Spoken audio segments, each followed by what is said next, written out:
जय जगन्नाथ बंधुगण आपको पुणी एक नूतन वीडियो को सुस्वागत।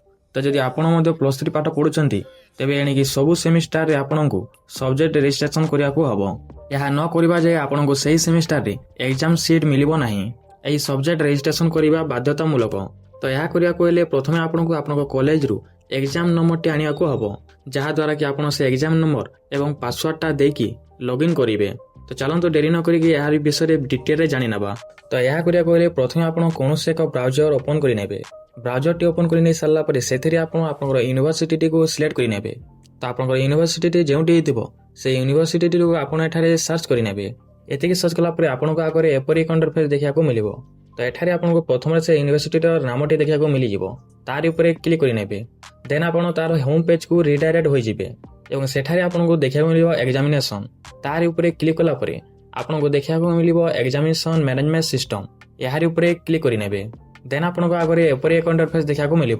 एठारे आपको देखा मिल college login, university login, student login एवं रिजल्ट। जेहेतु आम जड़े स्टूडेंट तेणु एठारे आप स्टूडेंट लॉगिन ऊपर क्लिक करेंगे। यार ऊपर क्लिक कलापर आपको आगे एपरी एक इंटरफेस देखा मिल। तो यार लिंक आम वीडियो डिस्क्रिप्शन में देदेबू। आप चाहे तार ऊपर क्लिक करके डायरेक्ट ये पेज को आसीपारे। तापर एठारे आपन एग्जाम नंबर एठारे आपन डेट ऑफ बर्थ देदेबे। जेपरी पूर्वर कही आपन एग्जाम नंबर टी आपन कॉलेज रु मिल जिवो। तो आपन कॉलेज रु लिखित भाव में कि आपन मोबाइल को मेसेज द्वारा आपन से नंबर टी जोगाई दे जिवो। तो भय तक दे सारा पर एठारे आपन देखा मिल लॉगिन। यार ऊपर क्लिक करेंगे। देन आपन आगे यार लॉगिन इंटरफेस टी एपरी भाव में देखा मिल। देन एठारे आपको प्रथम देखा मिल सब्जेक्ट रजिस्ट्रेशन। यार ऊपर क्लिक करेंगे। देन आपको आगे यार इंटरफेस टी एपरी भाव में देखा मिल। तो आप जो सेमिस्टार पर सब्जेक्ट रजिस्ट्रेशन टी करने चाहते से सेमिस्टार टी को एठारे सिलेक्ट करेंगे। ये सिलेक्ट कर सारा पर एठारे आपन एग्जाम नंबर नाम उभय देखा मिल। एठारे आपको देखा मिल माइनर, एमडीसी, एईसी एवं VAC। तो एठारे आम होम साइंस, हिस्ट्रिकल, ओडिया एवं इन्वायरमेंटल इत्यादि सिलेक्ट करना। तो आपको सब्जेक्ट रजिस्ट्रेशन पर कॉलेज रू जो रिसीप्ट देते से मध्य आपको सब्जेक्ट तक देखा मिल।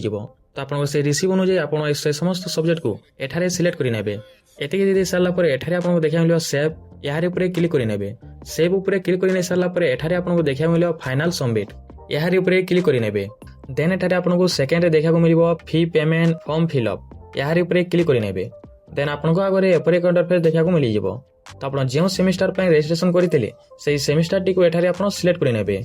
देन एठारे आपको exam session, semester, exam type, fee, fine से सब देखा मिल। तो एठारे आपको सब्जेक्ट रजिस्ट्रेशन पर जिते भी अमाउंट देखा मिल से अमाउंट एठारे आपको पे करने हम। तेणु एठारे आपको देखा मिल पे नाउ। यार ऊपर क्लिक करेंगे। देन आपको आगे एपरी एक इंटरफेस देखा मिल। एठारे आपको देखा मिल शो QR कोड। यार ऊपर क्लिक करेंगे। देन आपको आगे एपरी एक पॉपअप आसीज। तो एठारे आप कंटिन्यू एंड पे ऊपर क्लिक करेंगे।